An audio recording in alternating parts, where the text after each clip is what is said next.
ఖమ్మం జిల్లా కూసుమంచి మండలం పాలేరు రిజర్వాయర్లో రాష్ట్ర ప్రభుత్వం అందించే ఉచిత చేప పిల్లలని మంత్రి పొంగులేటి శ్రీనివాసరెడ్డి విడుదల చేశారు.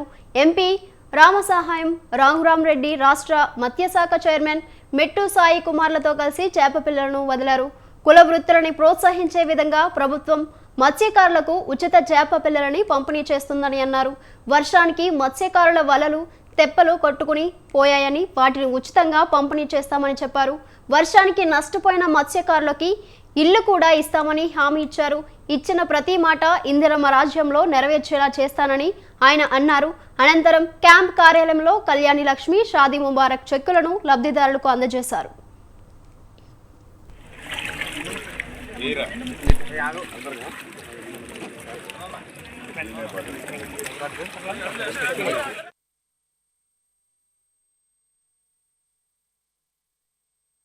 వృత్తిని ప్రోత్సహించాలని ఈ ఇందిరమ్మ రాజ్యంలో చేప పిల్లలు వదలటం జరుగుతుంది. పాలేరు రిజర్వాయర్ లో కూడా ఇంతకు ముందు చేపలు వదులుకున్నాం. కెపాసిటీకి తగ్గట్టు ఇంకా ఒక 4-5 లక్షల చేప పిల్లలు ఎక్కువ వదలాలని స్థానిక నా మత్స్యకార సోదరులు అడగటం జరిగింది. వాటితో పాటు కొన్ని రొయ్య పిల్లలు కూడా వదలాలని కోరుకున్నారు. తప్పకుండా ఫుల్ కెపాసిటీతో చేప పిల్లలు గతంలో ఎన్నైతే రొయ్యలు వదిలారో ఆ రొయ్యలను కూడా వదిలించే కార్యక్రమాన్ని కొద్ది రోజుల్లోనే మీకు చేపడతానని ఈ వేదిక ద్వారా తెలియజేస్తున్నాను.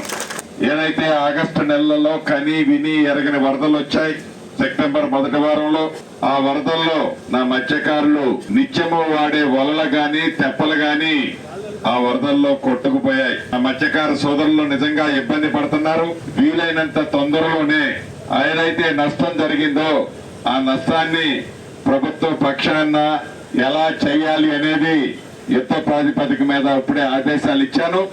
తప్పకుండా నష్టపోయిన వారిని ఈ ప్రభుత్వం ఆదుకుంటుందని కూడా ఈ వేదిక మీద నుంచి